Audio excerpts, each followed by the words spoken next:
throttle up.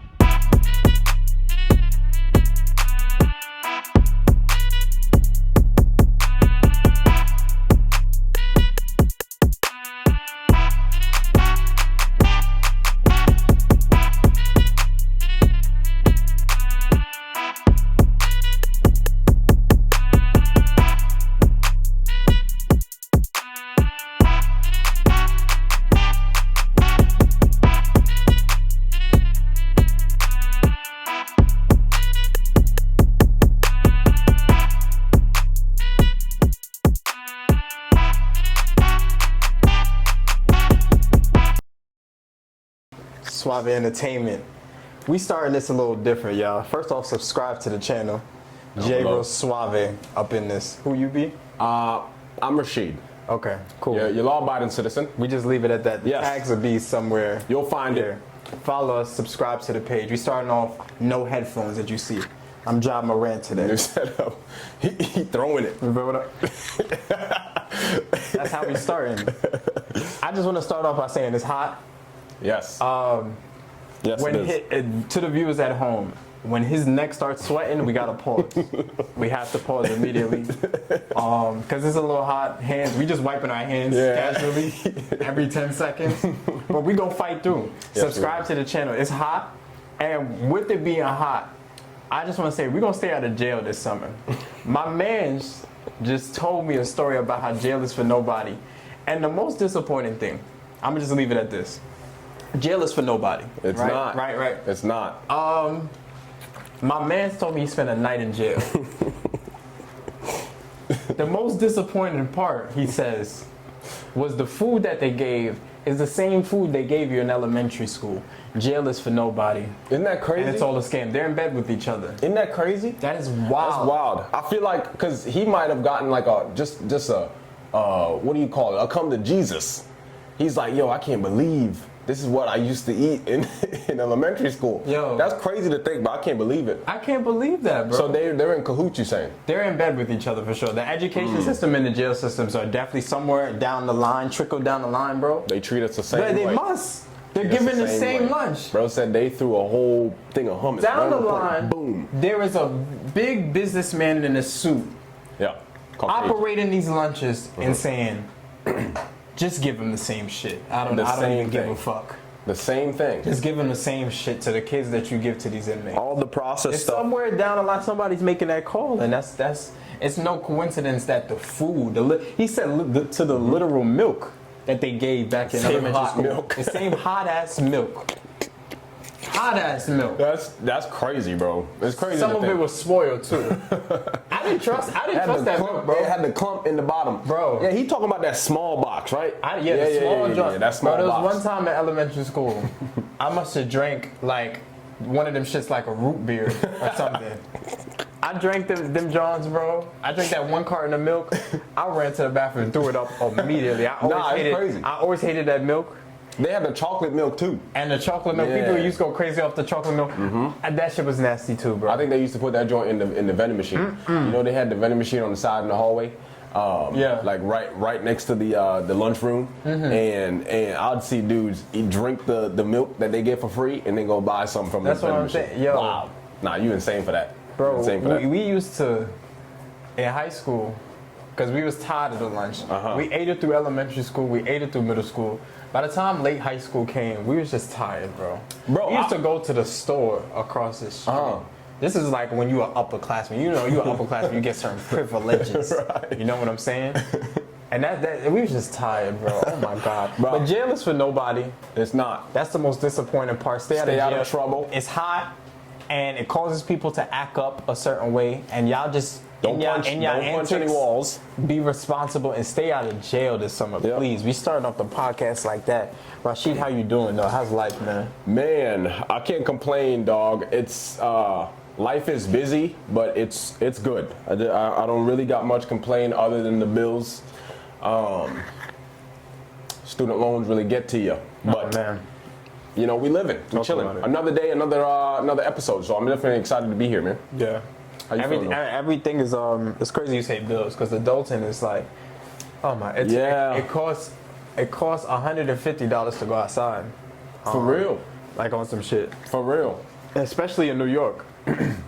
You can't buy lunch for under $10, under 12, under Like, 15. quite honestly, you can't buy lunch under $15. think about the economy we live in, bro. You cannot buy lunch under $12, bro. Yeah, For real. it's wild.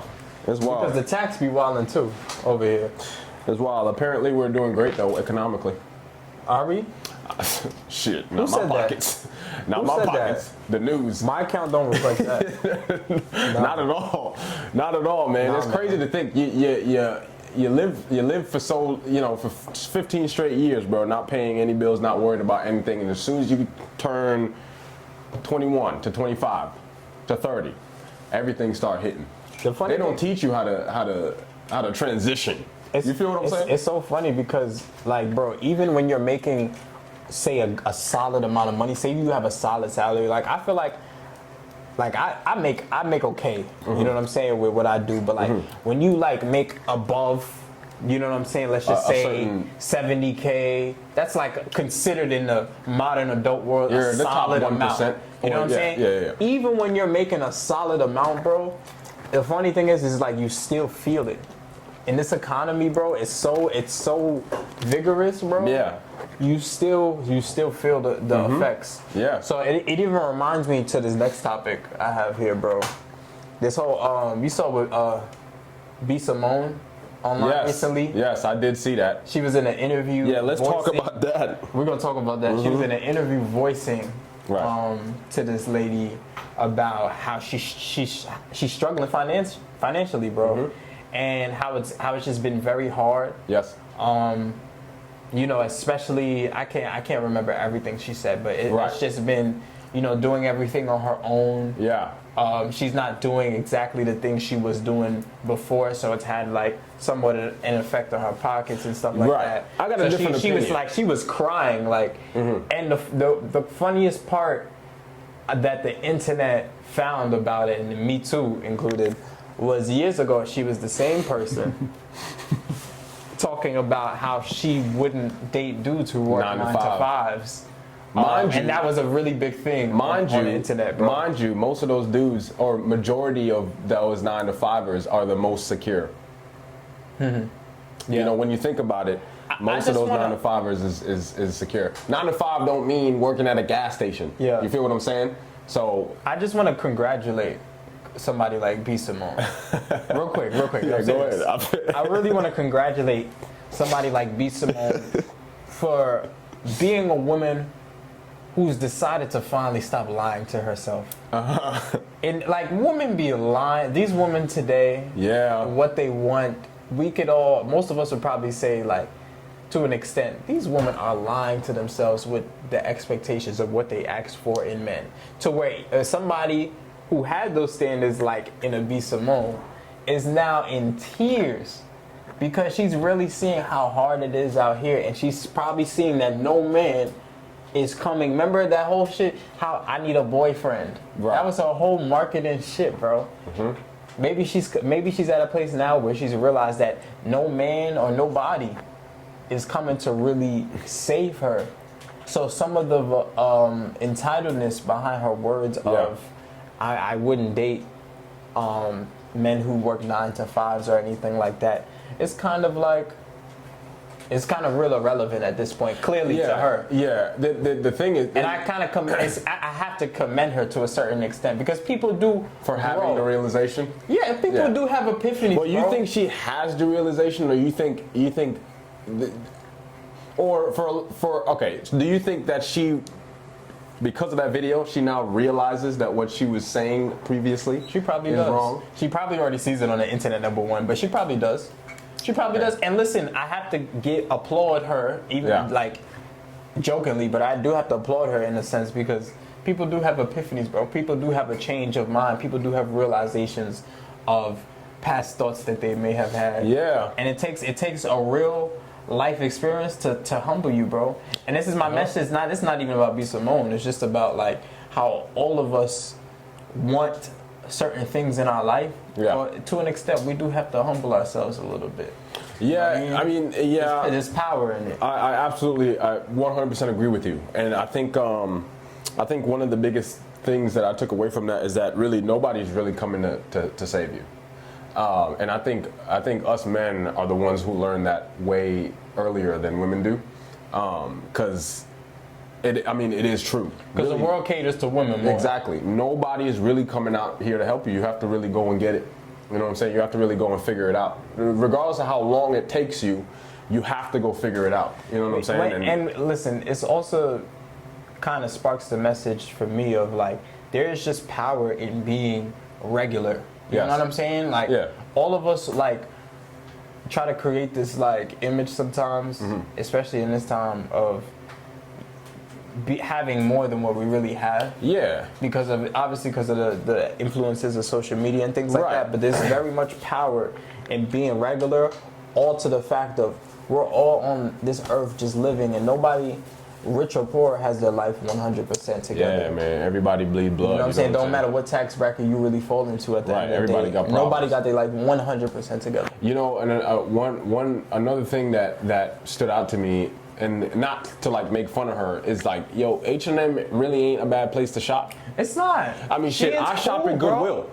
You feel me? I love Fashion Nova, man. It ain't nothing wrong with shopping at H&M. Fire, man. What really is wrong with? It's like they're all clothes. I get the name brand stuff. It's like you really not going. In my mind, you can't take those with you when you die, right? It'll only make you look good for a certain amount of time, and that's it. You really don't get nothing. At the end of the day, you put it on so a group of people can see you, then you take it back off when you get home. Ain't nothing wrong with shopping at a thrift store. Nothing. Not in my mind. You feel what I'm saying? That's crazy. But it's wild to see that someone had that mentality of like getting upset at the fact that they can't shop at a store that's more expensive than H&M. Yes. Like to me, that's and I don't want to call it delusion. It's because, I feel like it's because she's been, or those people are used to doing that. That when you don't really have that ability to do it anymore, you get that realization like, damn, you know what I'm saying? But it is kind of crazy to be a little, to get emotional about the fact that you can't shop in H&M. And I hope she was joking. No, she was I know crying, she was. bro. I know she was. But B. Simone is the type to like, she'll make a joke but be serious at the same time. Like I feel like she's the type to do. But if she's ever crying, bro, like obviously like she's feeling it. She's going through it. Nah, that's her true. account probably in the negative. That's very true. I mean, she does. She probably is managing a lot, you know, because she has her own like stuff that she got going on. You ever wake up, check your account, it's in the negative, then go back to sleep? Like, I can't do this. Not today. Not today. Yo, it's like why? It's like checking the receipt. Nah, it's like when you buy something and you look at the receipt, and you got to look at the back and the front to make sure that the price is correct. Nah, it's crazy, bro. It's a tough situation, and it all comes down to me. It all comes down to, bro. You just got to understand that, sir. You have to live in reality, right? Money don't come off of trees. You know what I'm saying? You got to go get it. You got to create it, and you got to have that stream of income coming where you can actually afford to do those things. You can't like be so delusional in the sense that, and also I feel like it always happens with like those kind of celebrities, bro. It's kind of because you got to keep up with the image that you've been portraying. You know what I'm saying? Yeah, it's a job, bro. It's really a job. Right, and it's a very expensive one. Speaking of celebrities too, it leads me to my next celebrity who was recently online, Keke Palmer. Oh, shout out her. Well, we love Keke over here. Love Keke. And she was recently online defending men who make less than their women, and she spoke very loudly on that. And she's making money. She's a celebrity who's making money, who's been out here. Exactly. You know what I'm saying? Big baller. But so like, where do you think Keke was basically voicing she doesn't really care if you find your man or your woman essentially under a bridge. However that person make you feel at the end of the day, like honestly, she basically in a nutshell, we have this illusion of like dating people within our I guess tax range or whatever status range, or outside our like above that. Yeah, or above. Yeah. Like we have this illusion of dating above or within the same is kind of like it's unrealistic. The way, and it gets unrealistic. I mean, it's a materialistic way of looking at having a relationship. Yeah, we kind of get lost. She said a lot of women get lost with that, but it's really like at the end of the day, like sometimes it's okay to settle for that dude who work at the gas station because he probably treat you the best. That dude who really do have a 9 to 5 is the most stable dude you'll probably ever come across. Exactly. You know what I'm saying? Like in a nutshell, this was kind of her point, and I was so proud that she was speaking out of everyone, from a regular person, from a very humane. Like she's one of the most humane celebrities to me. For sure, yeah, for sure. I think she is. I think, and to even have that contrast is one female was saying she would never date a 9 to 5 because that's just not, she don't want that. She want a trick. You know what I'm saying? She wants somebody that's really bringing in that money. And then you have another person that really is making money, more money than a lot of men, most men, right?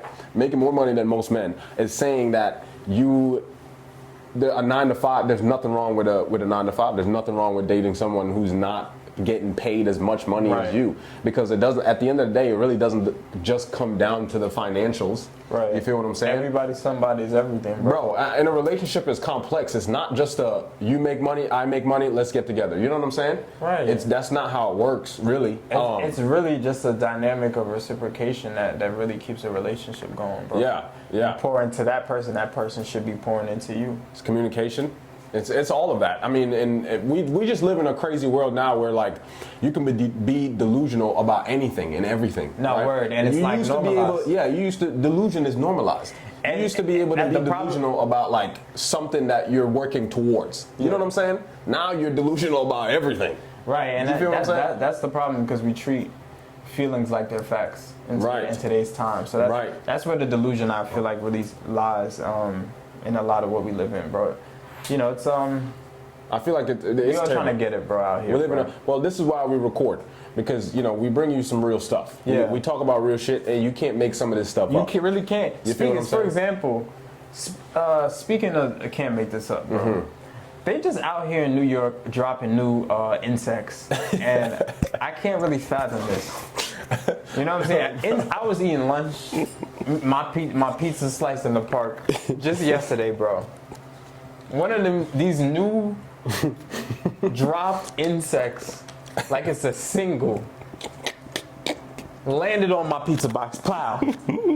Nigga, I stared at that shit. That shit stared at me. If I should put that shit under a microscope, that shit probably got 16 eyes or some shit. You know what I mean? I was just nigga, I plucked that shit so fast. Pow. That's hilarious. Bro, they dropping new insects out here. I don't know if you saw, bro, but last year they had the flying spider. I was telling you earlier, bro. Flying spiders. What is going on? The spider that can make parachutes and anywhere they want to fly. Shit making me sneeze, bro. This shit is ridiculous. Flying crazy. Spiders. Bro, I'm just, it's real. It's real. It's real. Spiders is... And it's serious.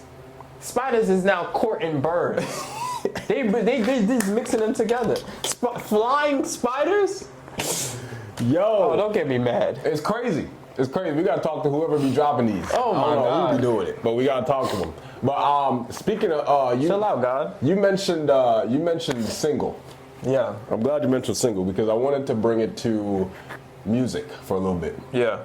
I feel like we're at a and you let me know if I'm just not listening to enough music, or something is actually happening. Yeah. But I feel like there's a downward trend in entertaining music that specifically like let's say specifically hip hop. All right. Let's say specifically hip hop. Yeah, we missing that I remember right in now. 2016, I was looking forward for everybody to drop.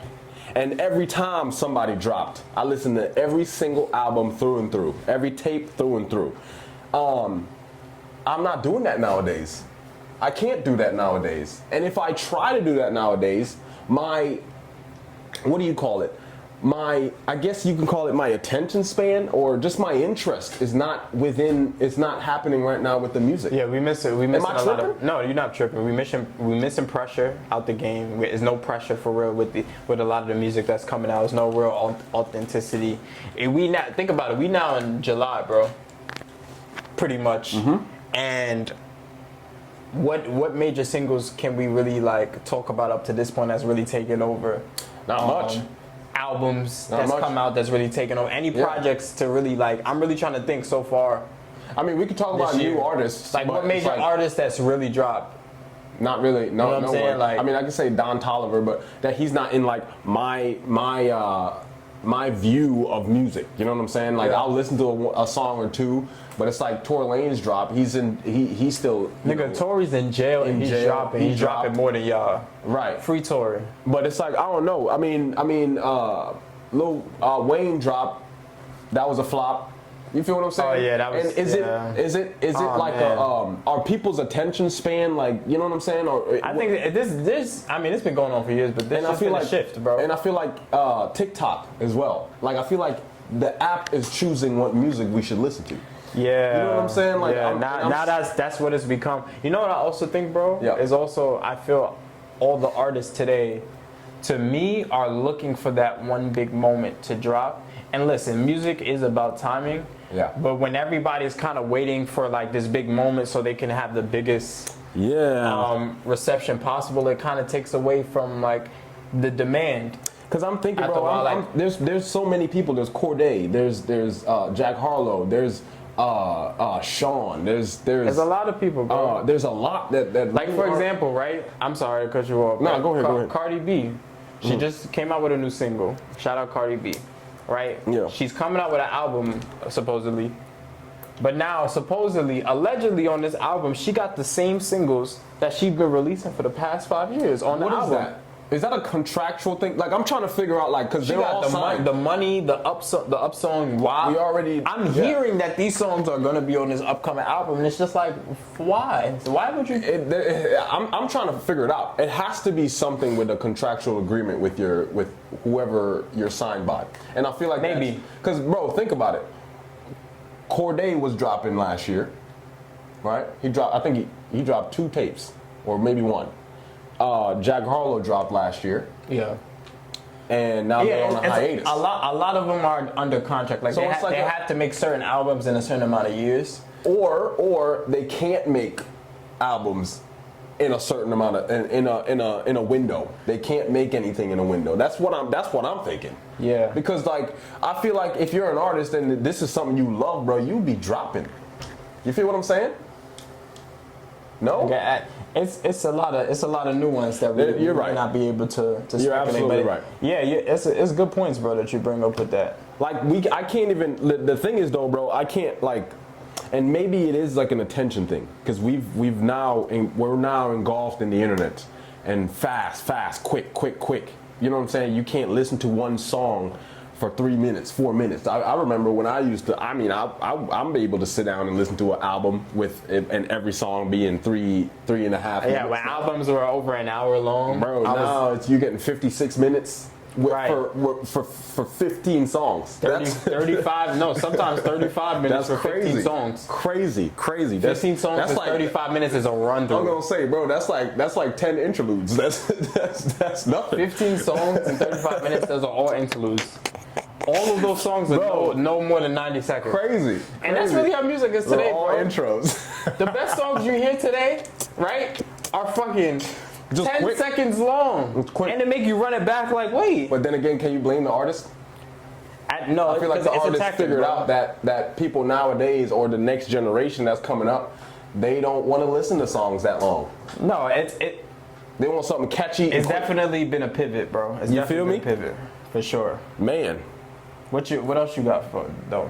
I mean, listen, bro. I wanted to bring up the NBA real quick, or just basketball in general, real quick, right? I just want to talk about. Congrats to OKC, man. Congrats to OKC. I really was hoping that I was gonna be right.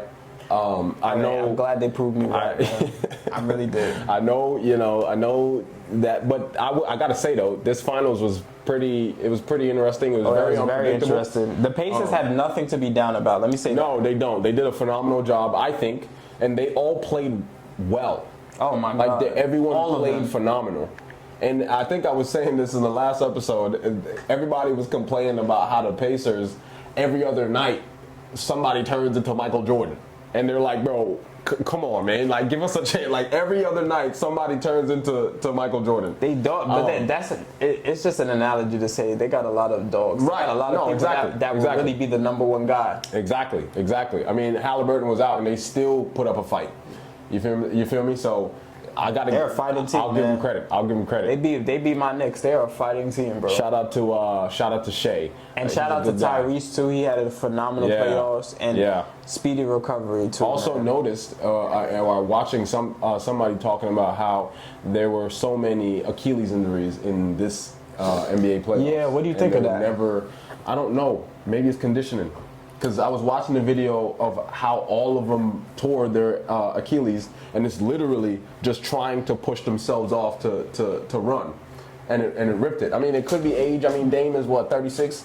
He old. But I mean, no offense, Dame, I'm just saying. No, Dame's not old, bro. No, I'm just playing. But it's like Tatum still is younger than Dame. He tore his Achilles. Halliburton's still young. You know what I'm saying? So it's not really right. But age. His Achilles was sore too. Remember that? Well, his calf. His calf was sore. Yeah, he made that decision to play, even though he knew he wasn't supposed to. Right. So it was kind of premeditated with Halliburton, but with somebody like a Tatum, right. Somebody else tore their Achilles too. Like even when Kobe, you know what I'm saying? Yeah. No, it's just like it's crazy.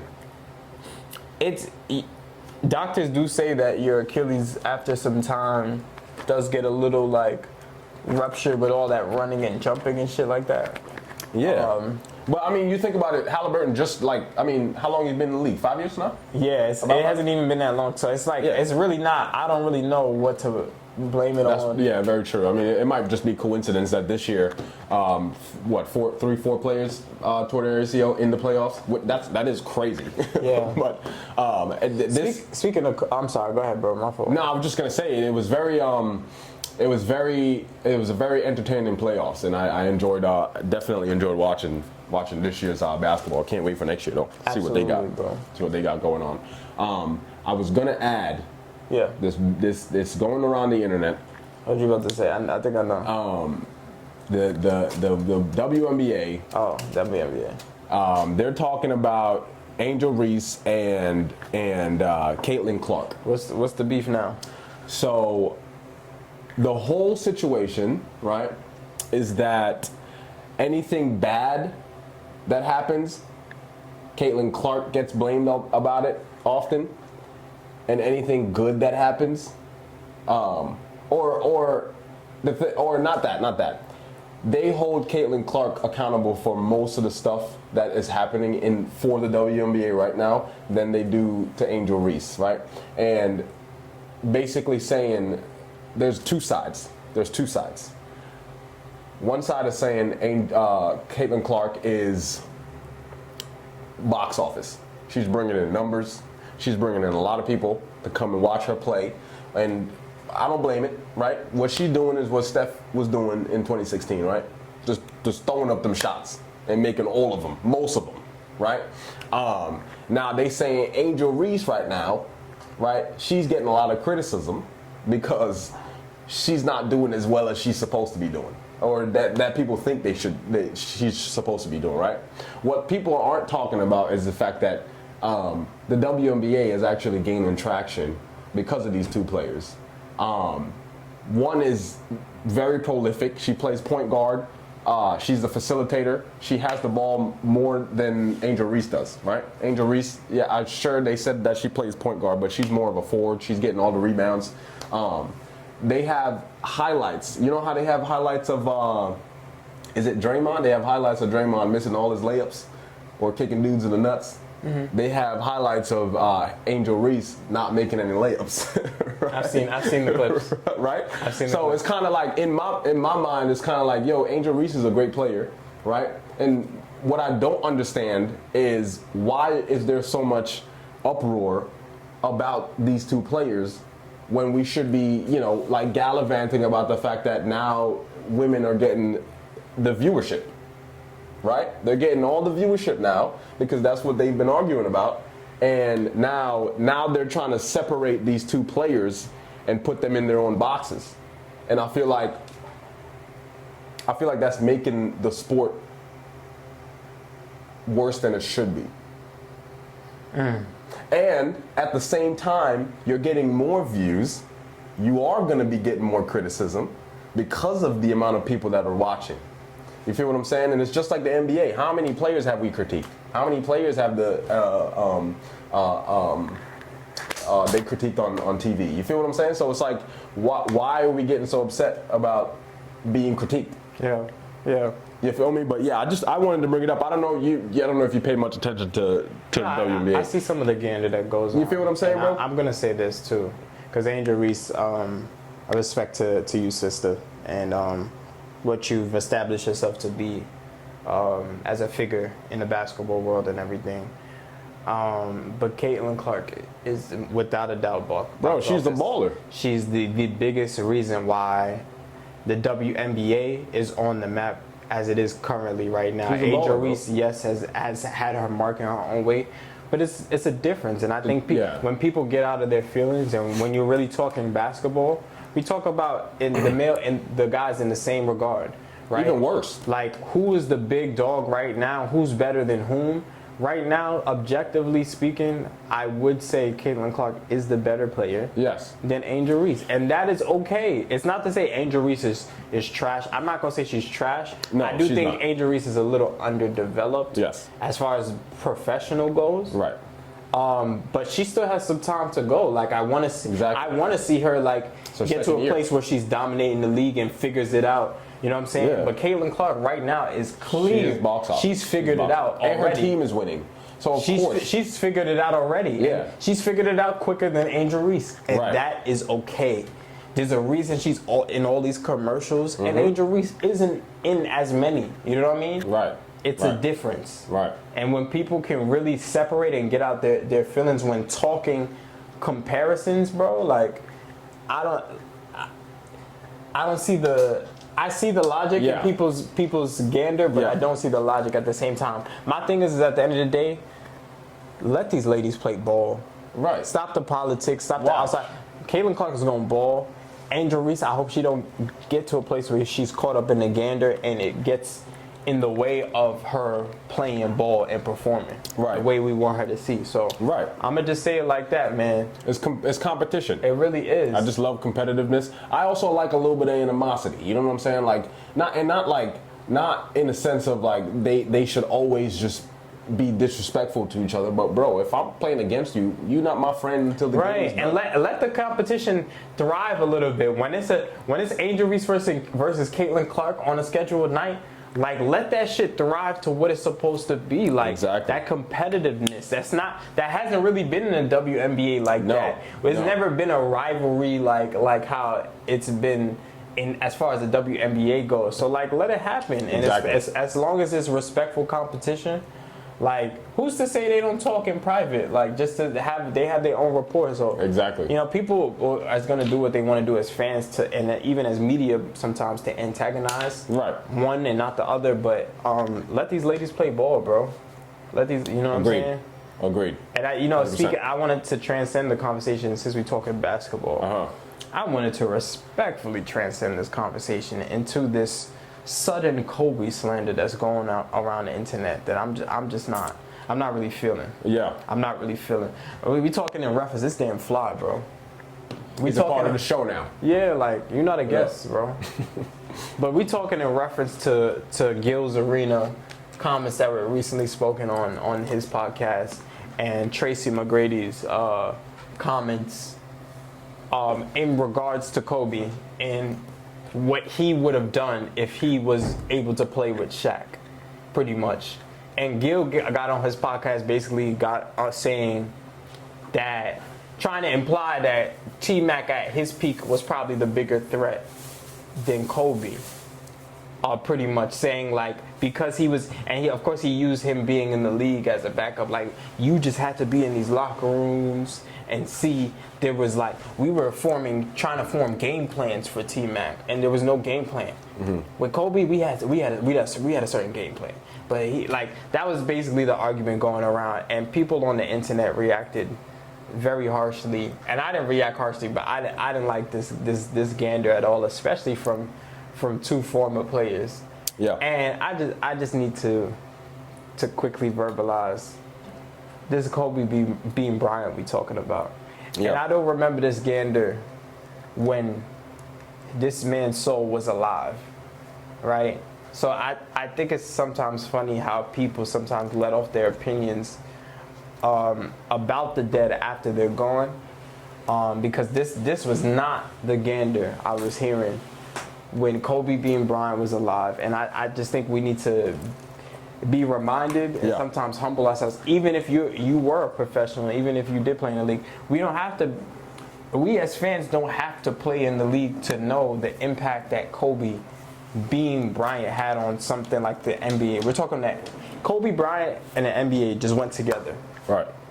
When you shot a fucking piece of garbage in the trash can, what's the first thing you say, Kobe? Yeah, of course. That's the impact. Kobe. That's the impact he had. Right. Let's not even play around. And T-Mac was one of the best versatile scorers at his peak. He really was. Yeah. He really was that guy. But this is Kobe being Bryant, a person who really stood the course. You know what I'm saying? In regards to his career, T-Mac, we was just asking you to win a series, bro. You know what I Not think? even a championship. Yeah. And you couldn't do that. You know what I'm saying? And when I talk system, well, his excuse is that he didn't have a shot. Nah, you had Yao Ming before he got injured. What are we talking about? Right. Yao Ming was Victor Wembanyama before Victor Wembanyama. Right. You had Ron Artest with you, Luis Scola, who was a very skilled player. Mm-hmm. You know what I'm saying? You had your point guard. Who was his point guard at the time? I don't remember. But was it Kyle Lowry? Was it on the Rockets? On the Rockets. I don't think Kyle I Lowry. think Kyle was playing. But he had a solid guard too. Like he had a team there. So it's like to hear that those remarks wasn't the most tasteful for me, especially as a fan. But everybody got their opinion, you know what I mean? And yeah, I'll say this. This is always going to be controversial regardless of how you take it or regardless of what your take is, because one side is arguing based on being in the system. The other side is arguing arguing on the what they saw, right? So I feel like there's always going to be some type of disagreement based on that perspective, those two different perspectives, right? Now, I'm not going to say I agree nor disagree with what they were talking about. I can understand what they were saying based on the fact that they had, for example, they were able to game plan for Kobe. They had nothing for T-Mac. So in that sense, yes, T-Mac was scarier, right? But that doesn't take away that Kobe, even if you had a game plan, it was very hard to slow him down. That didn't take away from Kobe's toughness. It didn't take away from because Kobe was resilient. The way Kobe was able to develop himself as a player through his career, right? It's something to just listen, bro. He was very resilient. Rank the three. I want to hear this. Mike, LeBron, Kobe. Mike, LeBron, Kobe. And I'll tell you what my rank is based off of. Okay. Not just championships. Okay, let's do it. I'm going to say LeBron, Jordan, and Kobe. That's what I'm saying. Okay, so what are you ranking that off of? Longevity. Strictly longevity. I mean, think about it. If you took away, if I know basketball is to win a championship, but if you look at and I was able to witness a LeBron James, right? I was able to watch a LeBron James. The only thing I've known is stories about Jordan and videos of Jordan, right? And similar to Kobe, I think during 2008, 2009 is when I was like into Kobe. You feel what I'm saying? Pause. Hold up. But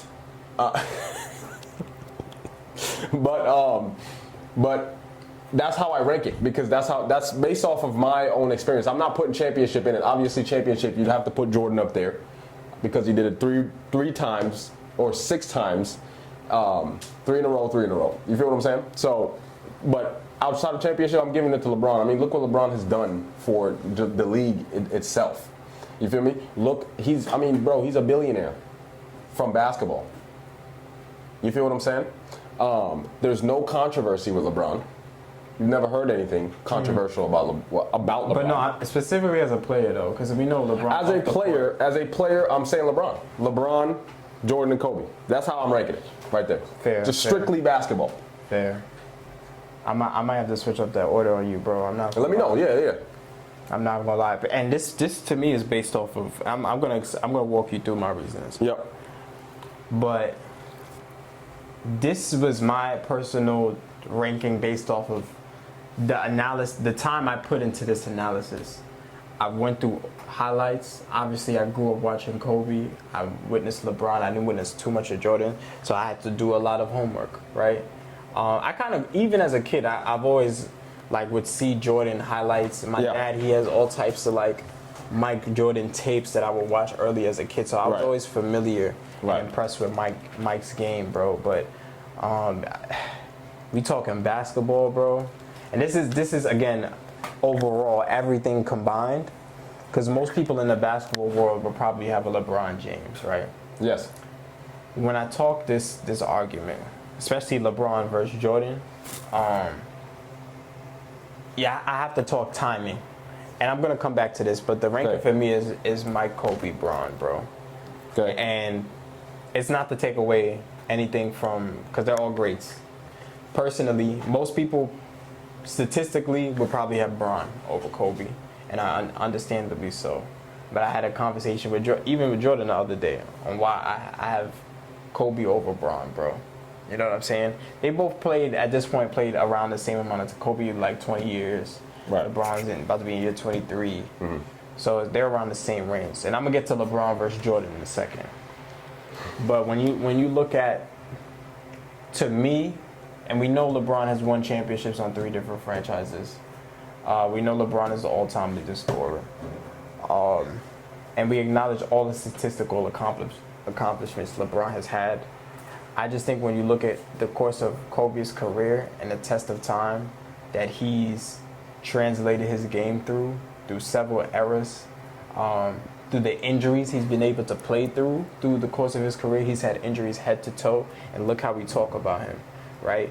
When you talk about the concept of staying the course and not having to really form a super team, and figuring it out, kind of all through and through, it's kind of something to really commend. When you look at the toughness of a player of Kobe Bryant, I feel like in the moment when it counted, Kobe was that person to be scared of a little bit more than LeBron. Like I said, Kobe's impact on the league. Before LeBron became that guy, Kobe was that guy. LeBron was going to the finals probably from 2011 on.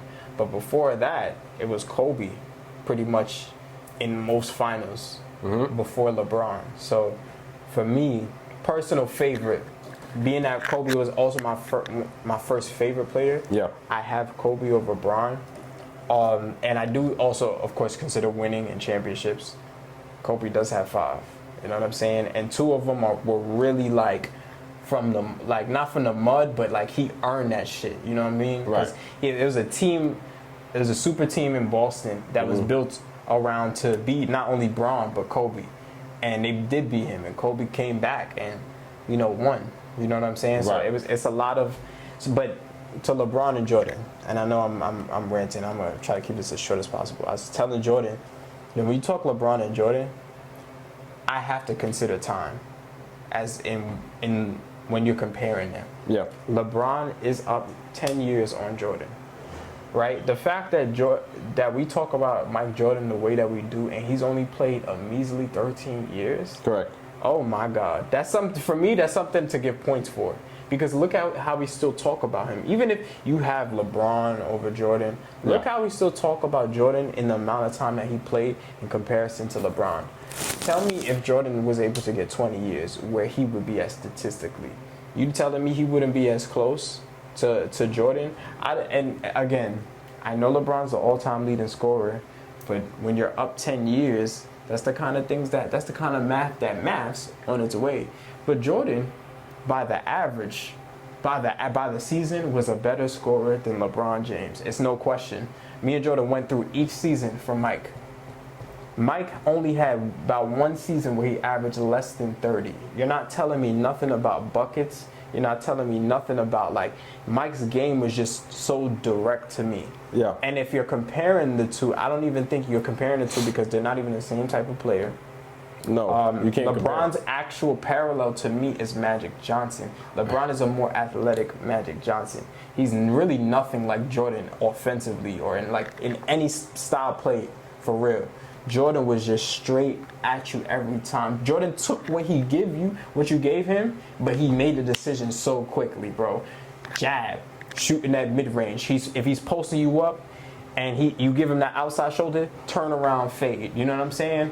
Jab. You play him too close, he's blowing by and laying it up and he just got buckets, bro. You have to realize in Michael Jordan's third year, do you realize he led the league in scoring? Got Defensive Player of the Year, won MVP, and was an All-Star in the same season? I don't want to hear nothing. LeBron is great, bro, but he's up 10 years at this point, and he still has never had a season like that. That's single-handedly probably one of the best seasons by any player. Yeah. And Michael Jordan, he wins 3 in a row. You add all that, he wins 3 in a row after losing for 8 or 9 years. Right. He wins 3 in a row. Yeah.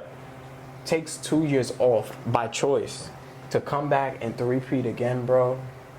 I just think overall, when you look at the compare, and this is some things that LeBron statistically is going to have over Jordan, but I talk about these things in perspective of time, bro. Michael Jordan pretty much, in some ways, did more than LeBron, or just as much in less time. Larry Bird, I'll take for example too. He only played a measly, I want to say 11 to 13 years, somewhere around that range. Magic Johnson really only played 11 or 12 years for real, 13 years maybe. We look at how we rank these players, bro, and look at the time they really played. So we give LeBron credit for the longevity thing. Yeah. But at the same time as well, if these players that we're talking about were playing the same time, I don't. Here's what I'll tell you. I have a different, and I'm gonna say I disagree with that, because when you really extrapolate it and look at the type of players that those players were playing against compared to what LeBron is playing against, I think the challenge that and obviously the errors are what they are, right? And you can't change that, or the time is what it is, and you can't change that. But the skill level of the players that let's say a Kobe or a LeBron is playing or was playing is a little better than I think I need to add some nuance to that, bro, because I said this too. I'm gonna be very fair to LeBron James when I say this. Yeah. I can't say, bro, great play. To me, the whole era argument becomes a little redundant, because great players are great players. If you're a great player, your game should be able to translate in any era. Yeah, but you got to consider rules and rules changes and all this those. is what I'm saying. You have to consider bro, we're living in a league now where you really can't touch nobody. So to say that the players are better is like, are they really? Because they have a lot of like nuances that kind of save them that the 90s players did not have, bro. So to say that they're better is kind of like, it's a little bit of a double-edged sword, in my opinion. But let me finish this, because I want to be very fair to LeBron, bro. Very fair. When you talking LeBron and Jordan, LeBron in the finals, I'm going to look in the camera when I say this, LeBron in the finals has had tougher opponents than Michael Jordan in his career. In the finals. Michael Jordan, I've done all the homework, bro. Michael Jordan, leading up to the finals, before he got there, has had the tougher opponents than LeBron James. Leading up to the finals. LeBron, we have witnessed LeBron most points in his career fly through the East. Yes or no? He's had I'm not talking about his opponents in the finals, because I don't think Jordan would have beat the 73 Warriors, personally. I don't. No, there's not a lot of teams. Jordan has never faced a team of that magnitude. ever. Right. So I have to be very fair. But we've witnessed LeBron before finals have years where he's literally flown. And obviously he's the best player on the best team. So them type of things is going to happen. And the East Conference has always been historically the weaker conference. Right. So LeBron has had years personally where we knew he was the favorite most of them years. He went to like 10 straight finals in a row, bro. Mm-hmm. That is something to really give credit for. But at the same time, like LeBron. Like even 2018, right? He ran through Indiana, had like 2 buzzer beaters in that shit. Right. He ran through Toronto. DeMar and Lowry had no answers for that nigga. Mm-hmm. Played the early Celtics with a rookie Tatum, went to 7. Got to the finals, bro. Lost to the Warriors, of course. Yeah. Feel me? But when you look at their careers, I always say it's kind of a switch with Michael and LeBron. Because Jordan's kryptonite was the Pistons, bro. He could not get past the Pistons in the first or second round for years, bro. Mm-hmm. Until he got strong, he literally had to physically bulk himself up. Because every time he was driving to the paint, they were hugging him, they were pushing him, they were trying to hurt him, bro. Yeah. I was watching these highlights, bro. Bill Laimbeer, Isaiah Thomas, all them dudes, Dennis Rodman had no mercy for Jordan, bro. They was really trying to hurt him. Putting elbows in his face, pushing him in his back. So it's a lot that LeBron, it's a lot of that LeBron has not had to go through. I'm sorry. Yeah, I mean, I understand that, bro. I'll give you that. I'll definitely give you that. But you telling me somebody of LeBron's size, if he was getting hit, he wouldn't just absorb them motherfuckers? We haven't really seen it. We haven't, because the league is a little softer. Rules have changed, yes, for the league is a little softer to protect players, and I understand, but we haven't really seen that, bro. And the little times, I mean, bro, he's bigger than Jordan. But listen to this. The little times we've seen LeBron get hit, bro, he bitches a little bit. Every player does. No, he does, but Jordan's not bitching out it's the same way. Right. Remember LeBron complained in that Spurs final series about the air conditioning? I wanted to slap this nigga through the TV because Jordan and Kobe could never. They could never. No, yeah, you're right. You remember that shit, bro? He did complain about the air conditioning. Bro, I was that's when I said soft era. I don't even think LeBron is really Jordan's parallel. Like respectfully, no, well, you can't. Regardless, you can't. They're 2 different positions. Like you there's no parallel. It has to be him or Kobe. When it has to be him or Kobe. Kobe's a shooting guard. He's a shooting guard. You know what I'm saying? Like it has to be that. Like in the style that they play, bro. You have to compare LeBron to Magic Johnson because that's the style of play he had. Magic Johnson obviously was more like he would pass a lot more than LeBron. A lot more, but LeBron still passed a lot. No, that's what I'm saying. But they're the same. Like when LeBron's a facilitator. Yes, bro. First. Naturally, he's a facilitator first. And that's it. So that's why you can't really compare the two because it's always going to be, it's not a toss-up. It's probably always going to go to Jordan's side because he's always looking to score. LeBron's not always looking to score. Mm-hmm. Kobe's always looking to score. But it's also their mentality too. Right. Their will to, I just think, all right, besides their scoring. Yes. Their wills to win, Jordan and Kobe's will to win. Win, bro, at any cost. Was way more than LeBron's. You don't think LeBron wants to win though? Every great player wants to win. No, you're right. But the win, you're right because LeBron just came out the other day talking about the championship. Like, what did he call it? The championship era or championship thing. Like he was basically saying that championship isn't that's not the only thing in basketball, right? LeBron and Kobe and Jordan, that was the reason that was why they were playing, bro. Exactly. Right. Every year. Right. Yeah. So there's a different. It's a difference, bro. It's just a mentality. I'm glad you even brought that up. Yes. Bro. Because you can even hear in the way LeBron speaks.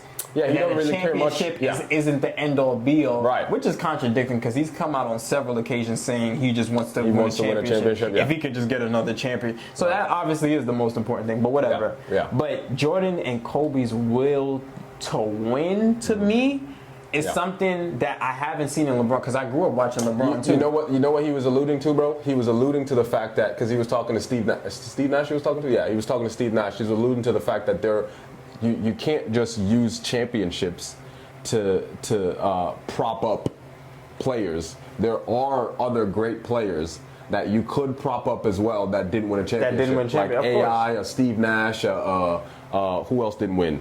I don't know. Chris you Paul, get what I'm saying? Chris Paul. Mad players, bro. Yeah. So that's what he was saying. But at the same time, it's kind of like, okay, so then what exactly are you playing for? No, I'm saying if that trophy is not the only thing you should be playing for, then what else are you playing for? It's like, bro, on top of all your accomplishments, yes, right? At the end of all those accomplishments, we do as fans and even as players, bro, I'm sure they look if this player won a championship, because that's how you really like separates the goods from the greats, right. Honestly. Yeah. Especially if you win it multiple times. Like, can you lead a team to a championship or be a part of a championship team because that you play to win? Unless you're just not that type of player, and that's cool. Like, you know what I'm saying? Unless you're like a James Harden. I don't think James Harden is gonna win. No, he's never gonna win in his career. He's never gonna win at this point. So it's I see what you're saying. It's the mentality, bro. It all comes down to it. I just wanted to point that out because with that argument, I'm just a little bit different with that. Right, and I see where you're coming from. But yeah, on that note, Stephen A. for president next year or next 4 years. Yo, shout out Stephen A. Stephen A. He be getting a lot of flack. I'll vote for him. He be getting so much flack. Stephen A. Yeah, for real. I mean, bro, he's a commentator. He's supposed to comment. He's supposed to give his own opinion. Y'all gotta a lot of people hate on him. Right. It's like, bro, he's doing his job. If you gonna come at him, come at his hairline, but just leave it at that. Like after that, just like, come on, he's doing his job. His hairline is shot. We know. Stephen A. for president. Okay. Come on, Stephen A. for president. Yo, I want to quickly bring up, man. Yeah. This new series on Netflix. Okay. They just dropped called Trainwreck. Have you seen it? Have you heard of it? No. Okay, so enlighten me. Everybody should go check out Trainwreck on Netflix. It's a docu-series. It's 4 different episodes, right? Yeah. Now, one of them I'm gonna tell you off rip is the whole Astroworld Travis Scott incident. They did a whole documentary on that. They got some of the people that were involved, some of the people that were involved in making the making of the show, some of the people that were there attending the concert. Yeah. Some of the people that knew one of the people that died from there. Like, they got everything together. So that was one of the episodes, which I'm gonna say, that shit wasn't Travis's fault. Rest in peace to those 8 people that died at that concert, because that shouldn't have happened. Right. Because you could physically see in the documentary, Travis is like performing and he's unaware of what's going. Bro, there were like more than 60,000 people there. If you see this documentary, bro, and see the amount of people that's in that crowd, Travis is of course floating in the sky because you know he's extravagant. Right. He's just in the sky. He's just, and you can see like they had to have. The sad part about it was, his team was notified, and they didn't tell Travis. So if you're gonna blame anybody, blame Travis' team and Live Nation, because that was the real people. They had fans, right, coming up to the stage and say, "Yo, stop the concert, stop the concert." You could see, and his team was notified, and I don't know what got lost in translation, but they didn't notify him, but they were fully aware. Right. But anyway, that's not even the episode I want to talk about, nigga. Oh my God, the first episode, Woodstock '99. Can we talk about?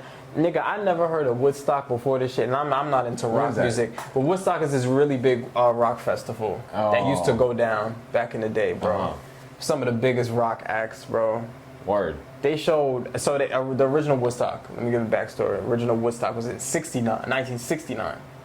That's a good number. And it was like this whole theme of like peace and love, and like, you know, a real like peaceful sounding bands were like performing, and it was like mad people in upstate New York. Did you know there's a motherfucking Rome, New York? I did not know this shit. Hell no. Yeah. I ain't never been up those parts. So that's where them shits were located in Bethel and Rome. I'm like, what the fuck is I know. I heard about Bethel, but Rome, I ain't. Yeah, but even Bethel, that sounds old. Take a trip. We gotta take a trip. Nigga, I'm scared. Take a road trip. I don't know. Especially after seeing this documentary. But anyway. So Woodstock, that was the original thing. The guy in the documentary, he said for years he didn't want to bring it back. So it just happened in 1969. He didn't bring it back again until like 1994, but that shit didn't make no money. So they bring it back in 1999. It was called Woodstock 1999. Some of the biggest rock bands, even certain ones I don't listen to rock music, but certain bands that I know because I'm just a music head. Yeah. Motherfucking AC/DC? Nah, Red Hot Chili Peppers. Motherfucking Sheryl Crow. Yeah, Red Hot. Korn. I did not know. Black in the Back. I didn't. Nigga, shut up. No. Motherfucking Korn. I didn't know about Korn. Never heard about. Before before watching this, but Korn, they went insane for Korn. Like it was like everybody there was there for Korn in 1999. I was like, who is this? But anyway, Limp Bizkit was up in there. Like, it's very popular, bro. And it's like, oh my God, like well over 200,000 people, bro. Wow. The whole world was there in upstate New York, bro. Damn. Nigga, I'm watching this documentary, bro. I'm watching this shit. Yeah. And the promoter, they got the promoter, the dude who was the original promoter. You could see as he's talking, he didn't really give a fuck about, say, the people. It was all about making money. Right. Him, right? Right. So as a result, in the documentary, because he had that approach, the people ended up having a very shitty experience at this event. And oh my God, that shit fell apart. Like that event fell apart so quick. It was, number one, so packed. Yeah. It was so hot. It took place in like July. So the shit was like, some of the people that was there in the documentary was explaining how it was 90 degrees. Nigga, that's a dungeon. It was so hot. People were like not dying, but like fainting off of like because they can't breathe. Right. Can't breathe. Jesus. There's barely any shade. Bro. The location that they had it at. It was so many red flags with this. The location that they had it at was a military base. A military base with nothing but tarmac. Bro. How was that even allowed? You know what I'm saying? So the sun is really on you. That shit bothering you, bro. That shit is right. You out there 12 hours waiting for these bands in front of all these. You getting hot from the ground and the sky. That's crazy. That was a big thing, and then they got to explaining how, like, in the nighttime when they would have like the rave parties. How wild them shits would get. Everybody would just be fucking drugged out. Oh my God. Oh my God. People. The nudity. Oh, the nudity in that documentary. Wait, Lord. They was naked. It was, bro. Everybody was naked, bro. God. Naked, bro. Nigga. At that concert. That's the next thing. Imagine 200,000 people butt ass naked. So you know that was a lot of times that was an invite for trouble in a lot of ways. For sure. Right. The amount of people that would, bro, in the documentary, I was surprised that Netflix allowed this amount of. Nigga, that was a casting scene, nigga. What the amount of girls with their shirts off, like willingly, is crazy. Titties going in a circle. Titties in a bro. There were naked men out there. Okay. You know what I'm saying? All right. Even bitches with the bee stings just out there. Yeah. You know what I'm saying? You call it bee stings? Bee stings. Mosquito bites, I call them right here.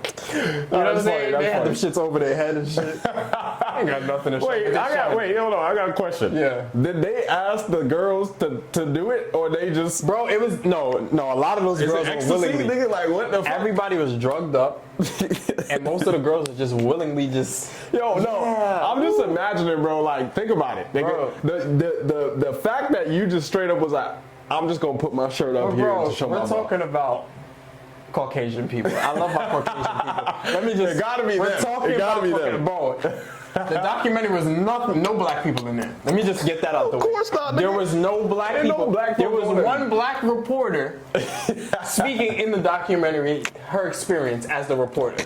Other than that, there were no black people. Yo. Let me just put that out there, y'all. Was she fully black or was she mixed? Who? The reporter. Oh no, she was black. Okay, all right. She worked for MTV. Okay. So she was a reporter for MTV speaking on the experience. But she didn't even want to go to that shit. She was like in the Bahamas or something, and they sent her back to New York. She was like, damn. I'm in the Bahamas. I don't want to go back to New York. But whatever. Gotta do a mosh pit. Yo, bro, the mosh pits was going crazy, so that was another thing. Nigga, they got a truck into the crowd during the rave at night because people were just drugged up. God damn. They had to stop some of the shows. You talking about ambulances?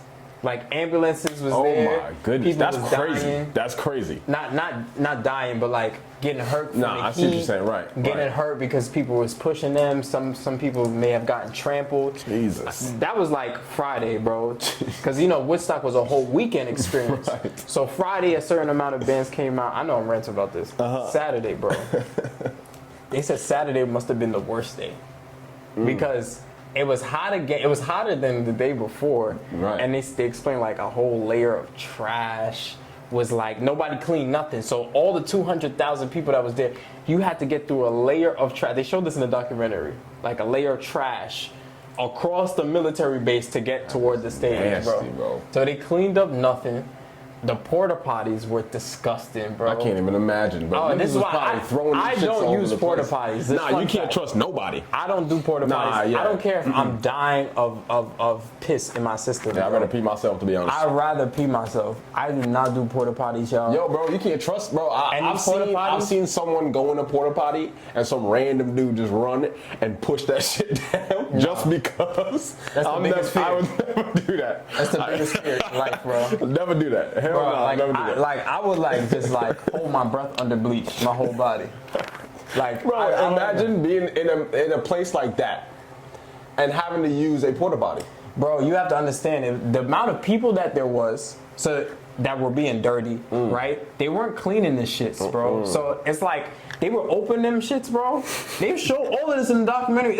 I'm amazed about how much footage they had. Yeah, they were bro. opening the outhouses, and the people were like, "This is the most disgusting thing I've seen in my life. Look at this shit." And they would show inside this shit, and it looked like they didn't flush for a year, bro. For a year, it'd be so nasty. disgusting. Like the person, the reporter would be like, "So explain how you feel about the outhouses this morning on a Saturday." He'd be like, "You want to smell it?" He opens this shit. He's like, "Oh my god, I think I'm gonna be sick." It's so crazy, and people were swimming in the pipes that were next to the porta potty. So they ended up, the pipes were supposed to be drinking water and showers for the people that were there. Oh. But they ended up breaking the pipes, so it created puddles mixed with the runoff from the porta potties, Jesus. and people were swimming in shit water. I promise you that documentary showed Bro. them swimming in shit water, bro. People were willingly. I don't think people were cognizant, or they were. They were on drugs, though. But just remember, there were no black people in this documentary. Yeah, no blacks. None Participated. We don't need I any saw of it. that. I saw it with my own eyes. None There's of none. that. We don't need any Over of that. 200,000 individuals, none of them were black. Yeah. Nigga, this was Saturday. We talking Sunday. Black folks was going to church. They had Sunday too? Nigga, Sunday, Oh my god. they gave these niggas candles to end the show. The last act was Red Hot Chili Peppers, right? On the Sunday, bro. They gave No. these niggas candles as like a vigilante tribute to like gun violence at the time, because Columbine and everything was going on. Right. So they giving these niggas candles. Tell me why these motherfuckers started multiple fires. They were so Oh upset my with God. how shitty this event was. And it's like, looking back, bro, you can't really be mad about Well how the deserved. people carry it on, because Right. they did get a shitty experience, Right. bro. I'm not gonna lie. Damn. Besides them seeing their favorite bands and everything, like the festival goer experience was not. Was this a one weekend thing? It was a weekend. Jesus. So by Sunday, bro, they were throwing the candles and starting multiple fires. You could see fires. The sky was orange, bro. Oh my god. Oh my God, bro! I couldn't believe it. These crazy. They tore down the speaker tower. The Jesus. speakers that they had on top of the metal tower. Uh-huh. These motherfuckers were climbing on top of this shit. You gotta watch this shit, bro. All God. I've learned from this is stay your ass inside. Okay? Stay Again, there your were ass. no black people in this documentary. And wash your ass. It was too. 3 episodes I saw with my own eyes. I'm scoping through the crowd. There were no Bro, black people. that's crazy. Wow. I'm we sorry. gotta visit Rome. I don't know if I want to go there after that. Woodstock 99. They just called the episode's called Woodstock 99. I just clicked on it, bro. I didn't know where Woodstock was. Nah, my boy, that's nasty. Oh, that's that gotta is say. oh. I didn't know New York had that type of history, dog. Son, I didn't know. I gotta watch it. Definitely gotta watch it. check that What shit would you out. call it? 5 out of 5? It was actually 10 out of 10. 10 out of 10 for sure. 10 out of 10. 100. Damn, bro. It was. I watched it twice. It's 3 episodes. I watched each episode twice, bro, because I couldn't believe it. I couldn't believe this shit. I couldn't believe how they tore this shit down. Nah, that's sad. By Monday, when you're driving through the site, it looked like war, bro. So where did the They curator blew go? up the trucks at the end with the propane tanks in them. Jesus. This is all to end the event, bro. This sounds like a war. Bro, It really does sound like a war zone. they were on a military base, ironic enough. An abandoned military base. Stay your asses inside. Don't go to Rome. Yo. Okay? Do not go to Rome. Also, I heard, right? This is off topic. I heard Rome in Europe is actually a shitty place. No pun intended. Why they say that? Bro, they have videos of Rome. It's just not a place you're supposed to go to visit. Oh shit. They've been lying to us. Oh my god. Yo, Damn, nah. what if niggas want to go to Rome, Italy? Stay son? your ass inside, my boy. Go to Greece. Damn, everybody want to go to Italy. Everybody want to go to Shit, Italy. I want to go to Italy. Don't go to Rome. Niggas will pickpocket you in Rome too. Better watch them. Shit, yeah, man. keep your hands on your pockets. That's crazy. Isn't that crazy? What a world we live in, bro. Yeah. What else you got, man? I got a couple of questions for your ass. Yeah, talk to me. Which is more embarrassing? Is it worse to date someone with no ambition or someone with too much ego? No ambition. That one had me stumped. Or too much ego. See, the thing about that question for me, right, is kind of two could be true at once. You could literally have a person, deal with a person with no ambition because they have fucking ego. That's a double-edged sword. You right there. understand? That's a double-edged sword. It really, again. What are you choosing though? You have to choose one. Which one's worse? Which one would you do? Ooh. Damn. It was tough. I ain't know what That to is answer, tough. to be honest. But you really have people that are both, but damn, because I'm really not an ego person. So if a person has no ambition, it's like, it's not the fact, at least They probably do a 9 to 5. They could probably do a 9 to 5, right? Work at a They're, gas they're station. probably not a risk taker, Correct. right? Correct. Like, Yes. there's people out there like that who are just very practical. So in no I ambition, also think no ambition means like lack of like just doing lack of things. drive, Just yeah. doing things. That's what I'm saying, laziness. Yeah, but then you gonna get lethargic. That's what I'm saying. Sloth is a deadly sin, bro. And guess what? Pride is also a deadly sin. So they're both deadly sins. I'm You're asking saying me to choose. You gotta, bro. Oh if you my had God. to, if you had to. Damn, son. I'm going, saying. I think I'm going with the sloth. You- Love's gonna get you killed, but You know why? Gonna be the death. All right, so You know what I'm saying? You know that one? Of you and me and you and me. yo, Pride, yo, Kendrick Lamar Ben said it. nah, but Pride's gonna be the death. listen, I'll say the one with no ambition, because it's. I don't want to argue. I don't want to argue. I don't. And somebody with an ego gonna always want to argue, regardless of the situation. Right, they're always tiptoeing on the line of narcissism. I And don't you're want caught in that. this whole defensive mindset don't want that you that. don't need to be in I don't want when that. you're in a relationship. So yeah, I'm going with sloth. I'm supposed to disagree with you on this, but I would look crazy to say somebody with a crazy ego. So Yeah. I'm agree with you on this one. Nah, that's a good one though. All right. Do you owe loyalty to someone you're just talking to? Like y'all just kicking it? Do you think you owe loyalty to them? Loyalty in the regards of like the loyalty you would give somebody in a relationship? No. Let's say in the sense that like they're in your circle, Right. but it's not like And you're actively dating this person? yes. To some extent. I feel like it just depends on the agreements you and that person are on, because relationships are just agreements. Okay. And everybody's agreement looks a little bit different.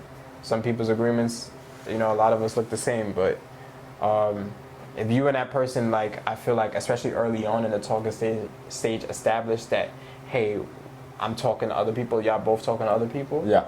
then it's fair game. You know what I'm saying? If the other person is not really aware, then it gets a little dicey, and I really wouldn't recommend that. But, Yeah, we're not advocating for that. but at the same time, you got to be fair that when you're single, you are single, right? But it's a matter of just respect. I'm just a person of respect, so I just try to move respectful. Because I've done that even when I'm single. Like I know I'm talking to, say, multiple girls, because I'm not really tied to anybody. But I always tried to move respectful as I could. As you should. As you should. So it really just depends on how you look at it. If you're a person of respect, then I mean you would understand the question like that. I don't think I owe anybody loyalty if I'm just talking to them. And that's cool if you feel that way too. I think I don't owe you any loyalty. Because and like you said, you kind of have to set that boundary to begin with. To be honest, I don't feel nobody owes you anything in this life. People do the things that is on their heart for real. So that's true. Yeah, that's true. That's true. I guess I'll put that down there. All right, this is maybe another debate question. We were talking about this earlier. What are we gonna call it? The Fridays? No female Fridays. So this is gonna be a great question. Do you think men have safe spaces to be vulnerable, or just quiet places? Oh, quiet places. Yeah. Most times, quiet places. Right. If you as a man have a safe place where you regulate yourself and your emotions, that's great. And I mean, I think in some ways I may have like a safe place. Like I feel like the basketball court when I go play ball. Yeah, that's gym. Kind of like a safe place. Yeah, you know what I mean? Or I'll say the gym. I would say I'll use the gym as a safe place. Or even like when I'm in my crib, of course. Like. But I think like to be vulnerable, I guess you'd have to be there with somebody. For sure, and men don't have enough of that. So if you're talking in that regard, no, we don't have safe spaces. Yeah. And which is why I was trying to facilitate the no female Fridays. Yeah, no female Fridays. Which is basically the concept of us niggas just getting together and just liming and talking about whatever, including our girlfriends. So define to the crowd what lime is. I don't think they understand. Oh, lime is that's a word from the Caribbean. Shout out Trinidad. Shout out Trinidad. That's a word we say out there. You know what I'm saying? Where a group of people that get together with absolutely no purpose. That's what lime is. Yes. Absolutely no. We have ambitions, but on a Friday, we just chill out. Right. No female Fridays. Lime and chop. That's literally. Lime and chop. Niggas need more liming sessions. That's true. That's true. You know what I'm saying? That's true. I think we're going through an epidemic right now of young men of our stature not being able to kind of, express their thoughts and feelings about certain things that they're going through. And just have a safe space. You feel me? Usually you say something to somebody, they might use it against you. And yeah, that's really I think we're kind of living in a time like that right now. Yeah. So yeah. That's a good we're gonna have to put that on a banner. Yeah. But absolutely. These are good questions. Do you think is self-love becoming an excuse to avoid commitment? I don't remember where I got that from, but I saw it and I was like, this is hilarious. Is self-love becoming an excuse to avoid commitment? No, I don't think self-love has become the excuse. What's become the thing is self-sabotage in relationships. A lot of people have a habit of sabotaging a good thing that's in front of them because of their own personal doubts. Right? And that's a person that may really love themselves, but may not feel like they're deserving of the things that always come their way. So you have a lot of self-sabotages in this life. So I feel like self-sabotage is what's really keeping certain people from committed relationships. Also, and that's just an excuse to say you're healing for trying to develop individually first before committing to something. For sure. I also feel lack of self-awareness may be what's also keeping people away from committed relationships. I do feel like a lot of people are not that self-aware, right? And in their minds, it's everybody else. Right. And you think that's a human nature thing though? Like you think that's always going to be an issue? Yeah, because we're selfish, bro. Yeah, I feel like by nature, we're kind of selfish, so we have to kind of train ourselves to live in a world to live amongst other people and to treat other people a certain way if we really want to like thrive on this earth. Right. Because we're always going to inherently think selfishly. But a lot of people kind of use that as an excuse a lot of times to not commit because they don't want to do the work. It takes to really maintain a relationship and cater consistently into another person. Right. I'm gonna piggyback off of that. Yeah. Are you healing, or are you just hiding from people? Is that your next question? What do you think? Which one? Yo, it's funny, we had a piece of that on the next episode about that therapist who kind of brought the words that we use but are really meaning something else. Like we use new labels. That's true. For things like, for example, we call everyday hardships like struggles. Right. You know what I'm saying? She feels like that's like the wrong thing to say. Like it's just like telling someone saying I'm sad, but instead of sad using depressed. Yeah. Sad and depressed are two different things. Are two different things. Everybody's depressed, but we've taken words like depressed to sort of replace them for normal life hardships. Yeah, you know that's very true. For normal life struggles, right? So what was your question again about? Are you healing or just hiding from people? So yeah, it's like a lot of people mistake the word healing from I just want to be away from isolation. Right. Yeah, and she said that in the video too. See, this is what we need the sound. Right. The soundboard. A lot of people. That's a bomb right there. Exactly. A lot. We with the soundboard. No headphones. Subscribe to the channel. But listen, a lot of people do use the whole protecting my peace safety net as a way to isolate themselves from uncomfortable situations and conversations. That's true. That is a good question because a lot of people out here kind of doing that, bro. Yeah. Just so y'all know, pay attention. This is a therapy session, okay? Just we do everything put it out on there. This, man. All right. Subscribe. Please. So you do think? Yeah. Okay. I hear what you're saying. All right. Now, last episode. Right. You got anything? What happened? You got anything you want to say? No. You got another question? Last episode, I did this little segment called "Toxic or Truth." Yeah. And I think that was a banger. Right. I'm gonna ask you a couple of questions and you let me know. I remember this. Yeah, bring this back. You let me know if it's you. toxic or it's truth. All right? A healed man is dangerous because he knows his worth. Dangerous, yes, in a good way. I think it's true. I would agree. I think it's true because the thing is like when you realize that women are natural submitters, they're natural. I'm talking naturally. Right. They naturally submit to power. You have to understand that there is danger in a man fully healed, because women will submit to that. Right. There's power a lot of them too. in that. So yes, that is a dangerous thing. I think that is true. What do you think about the idea of, and we'll get back to this, but I wanted to bring it up because it's pretty controversial, and I don't want to be in trouble. Disclaimer, all right? I'm off the market. But what do you think about the idea, now that we bring up the fact that if there's a guy, for example, use yourself for example, you are fully healed, you have a purpose, you're destined, and you're on the right path, right? And you have a bunch of females ready to just submit, right? The controversy between having one lady and multiple. What do you think? What do you think should be acceptable? Again, relationships are agreements, bro.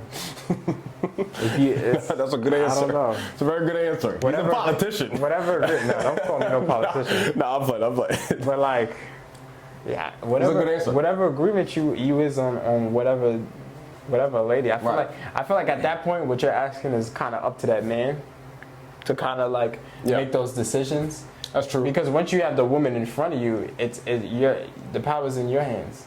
Yeah. You know what I'm saying? Because a real man kind of knows his partner from jump. You know what I'm saying? Like men know. Yeah. Feel me? So if you a person that's serious about that, then I think at that point it's just decision making on the guy. Right. But there's some truth to that, bro. That's some truth. We'll come back to it.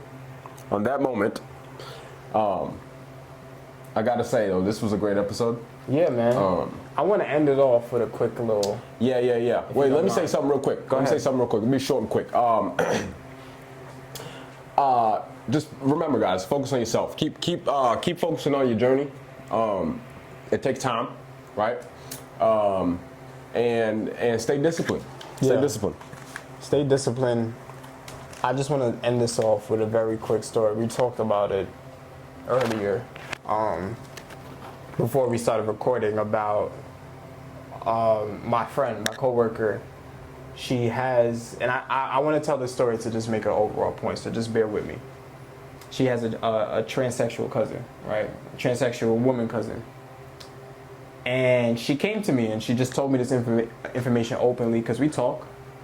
And she wanted to know my opinion on something like this. And basically how her cousin's a transsexual woman and she respects her lifestyle, but she doesn't like the way that she moves within that lifestyle, basically saying how the only part she doesn't like is when men do approach her and are clearly emotionally interested in her and want to indulge. She thinks it's very unfair that she doesn't voice that she's transsexual, right? Mm-hmm. So she was explaining her point, and then she would say some of the things that she would say in defense, saying, you know, obviously she would get defensive, she says. Yeah. And she would say things like, well, you know, that's how you feel, and blah, blah, blah. But she, you know, my coworker would always say, like, no, I think it's very fair that you should voice that kind of thing to really give men the option, essentially. Yeah. And I agreed with her, bro. I literally said, hey, like, to me, that's kind of wicked thinking. And it really deeps to me that you're not fully engulfed in who you are. You're right. You're not fully embracing who you are at its core. If you feel like you have to hide or admit any part of you, regardless of what choices you decided to make in your life, I think that's not something you really proud of. Yep. And to be honest, like, you know, the stories about people dying like that. Yeah. And that's why I really don't recommend, because you can't play with the heartstrings of people in that way and not expect something serious. So, you know, that this love and people's emotions, human emotions, are very strong, and they could be very dangerous when you play with them in a certain way. But I wanted to say all of that to say, listen, my advice to her was to continue to encourage her to, when she's out here, you know, indulging in males that are interested, to communicate that. Because be transparent. Because I said that at the end of the day, there's somebody out here for everybody, right? And the right person, as long as you be your authentic self, and this is to everybody watching, remain your authentic self. Stop forcing yourself into certain societal trends or things like that. Be who you are, and somebody, the right person, will really gravitate towards you, because we're all spiritual beings. Somebody will spiritually pick up on your frequency, man, and really like come your way and appreciate the person that you are, even if you are a transsexual, right? Respect to all my people from all walks of life. But I just didn't agree with the fact that she had to hide that. I genuinely did not like that for her. No, I mean, it makes sense. I feel like you understand. And you have to, like, I don't like or encourage anybody having to hide any parts of their life. Yeah, regardless of who you are, you shouldn't be hiding that. You know what I'm saying? If you're gonna be who you are, and just be who you are, because it's somebody out there for everybody. I just want to end it off like that. Be who you are. You know what I'm saying? SUAVÉ Entertainment, man. Episode something. Tray 1. Is that what it is? Yeah. We out. Yeah, I don't know what that is in Spanish. Tray 2. Tray 2. Tray 2. I'm going to figure that out in Spanish after. Tell Tay to edit it in. Subscribe to the channel. Follow the Instagrams. It's been a great episode. Thanks for rocking with us. Shout out Tay behind the camera, too. Give him a quick little round of applause. But we out of here. You heard? Peace.